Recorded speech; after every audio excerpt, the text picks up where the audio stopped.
Hey, everybody. This is Under the Arc Sports. I'm Eric. And I'm David. And today we're going to take a look at Mizzou's spring football practices. Before we begin, make sure you subscribe to our YouTube channel and find us on Facebook and on Instagram. Yeah, so David, spring football is upon us. Friday is the first practice. And there's some big questions for the football team looking ahead to 2021. Yeah, there's definitely a lot up in the air, and it will be interesting to see how Drinkwitz ends up handling it. One thing to note, he did say he's pretty much starting from scratch and building the team up again. So that what that tells me is anybody and everybody has a chance to earn a position. And honestly, that's how it should be. I mean, there's not a ton of guys that are just complete studs who cannot be beat. Even someone like a Connor Bazelak, who got so much hype after the LSU game, he still threw for 9 touchdown passes all season. That's not good enough. Yeah, and that's one thing Drink actually mentioned. He wants to see him improve his ability to score in the red zone. Yeah.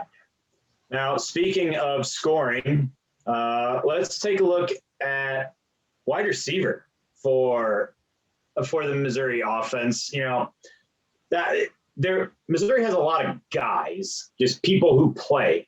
They've got lots of guys who have done it, but there's no one coming back who is a big threat, except maybe Kiki Chisholm. He came on strong towards the end of the season. Yeah, that is definitely an area of, I guess, I don't know if I'd call it concern, but interest. Not only for spring ball, but for the fall too, because we have some guys coming in. So it'll be interesting to see the impact some of these new guys make, and maybe force some of the guys who have been around to step up. Yeah, you've got Dominic Lovett, the 4-star from East St. Louis High School. He'll be coming in. Also, Mookie Cooper, the transfer from Ohio State. Both of them highly touted recruits. We'll see. I think it'd be a little concerning if they were not contending for a lot of playing time, if not starting. Yeah, I agree. But now, taking a look at running back. Larry Roundtree III is gone. Among running backs in Mizzou football history, he had the most yards ever. So now, is Tyler Beatty going to be the guy?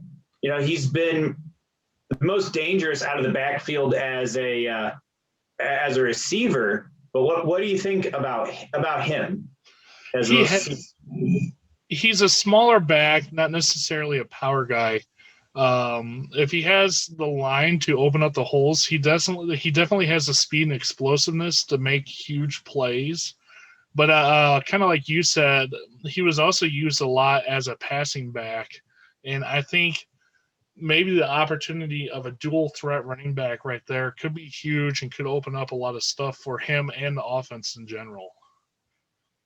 Yeah, and I want to see more out of Elijah Young. He showed some potential last season. Also, Dawson Downing.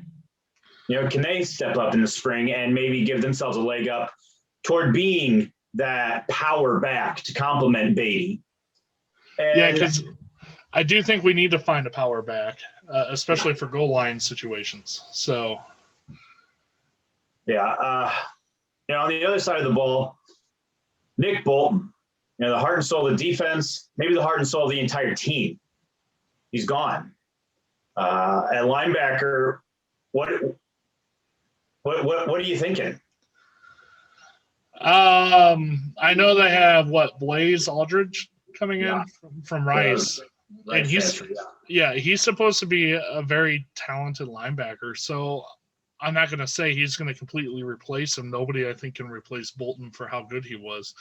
But I think he could step in and maybe take control of the linebacker core and be a leader based off his experience.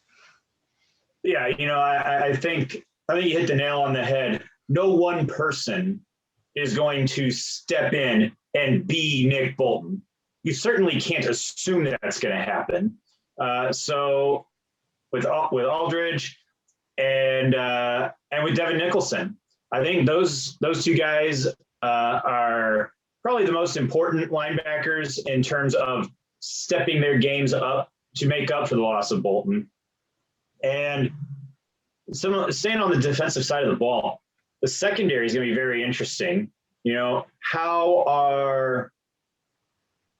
let's look at corner. How are Ennis Rakestraw and J.C. Carleys? How are they going to progress going from freshmen to sophomores? You know, they both got extensive experience. You know, Rakestraw started from day one. I think, David, that they can take that step from freshman to sophomore and turn into real weapons back there. Oh, I agree with you. And hopefully at the same time, they take a little pressure off Jarvis Ware, who will be back too, and provide a little depth in the quarter position. That way they can just constantly put guys out there and be fresh all the time. Yeah, and you know what? With those three guys, there's only two most of the time corners out there. Maybe competition within the group. Maybe that breeds improved play. You know, that one can hope. But looking at safety then, you know, Josh Bledsoe and Tyree Gillespie are both gone. And Martez Manuel all of a sudden is kind of the wily old veteran back there. That's interesting, to say the least. I want to pay attention to the secondary, especially with the safeties, because lo and behold, look who's back there. It's Sean Robinson. Yeah. The former quarterback who switched back there and he actually played one game with the defense last year, had one interception, 4 tackles, and almost had himself a second interception. So he was all over the field. Just with his knowledge of the game and his athletic ability, I want to see what he can bring as a safety. And I think he can do really, really well. And maybe even to the point of making an impact and getting looked at by the NFL. We'll have to see. But that is one key player I want to watch during this spring season just to see how he does. It's really interesting what you said, that he'll be back there at safety with the knowledge and the perspective of a quarterback, right? So he'll be able to see, like he'll be able to see more, you know, more than a regular safety would, the quarterback going through progressions and have an idea of what's going to happen. And based on the defense that they're running, along with what plays going on, what the formation is, you have a pretty good idea of where the ball's going, I think. Kind of like a catcher facing a pitcher he's caught before has an idea of what might be coming his way based off his experience from being in that position himself. That's kind of how I look at it as an analogy. So it's definitely going to be really interesting to see how his play transfers over to the defensive side of the ball. Yeah. Now, the one last thing I want to talk about, quarterback. You know, Connor Bazelak, I think everyone assumes is the starter. Let's face it, he probably is going to be the starter, but Brady Cook looked pretty good in limited action. Our old pal Deuce is all aboard the Brady Cook train. And Tyler Macon, the quarterback from East St. Louis, early enrollee. You know, what do you think? Do you think he can make a push? I think it depends on the style of offense Drinkwitz is going to want to run. Let's face it, Bazelak's not a runner. He proved it last year. Even he did have an ACL injury, so that could be part of the issue there. But if you're trying to get a running quarterback back there, you might go with someone like Tyler Macon. Brady Cook, I don't know how well he runs, but he has an arm. He showed that in his limited time and play too. So you have almost 3 totally different quarterbacks, and it's just depending on what type of offense Drinkwitz is going to go forward with. And that might all depend on your receivers and your running back too. So it's definitely going to be interesting to see. I know he mentioned that he's not going to pick a quarterback until fall. In fact, Right. he said something like depth chart doesn't matter in the spring. He's going to play everybody just to see what they have and to get everybody reps. So it will be an interesting battle to watch as spring comes and then possibly fall camp as well. Yeah, you mentioned with Bazelak running the football. I think half the reason that he was effective running the football was because nobody in the stadium was looking for it. And when I say effective, we're not talking about, juking right past the outside linebacker and break 150 yards. We're talking about effective as in he got around the defensive end and slid after 6 yards for a first down. Well, it's that read option where he always hands the ball off, and the one time every game he decides to keep it, nobody's looking for it, and he'll get 20 yards because everyone's on the other side of the field. Yeah. And it just makes you laugh like, what in the world? So really, yeah, like I said, it all comes down to what type of offense you plan on running as a head coach. And knowing Drink and knowing how he adjusted to the team last year, it's really going to be interesting to see what he goes with. And I think a lot of that depends on what happens with the wide receivers and the running backs. Yeah. And even with the solidification of the offensive line, that could make a difference too.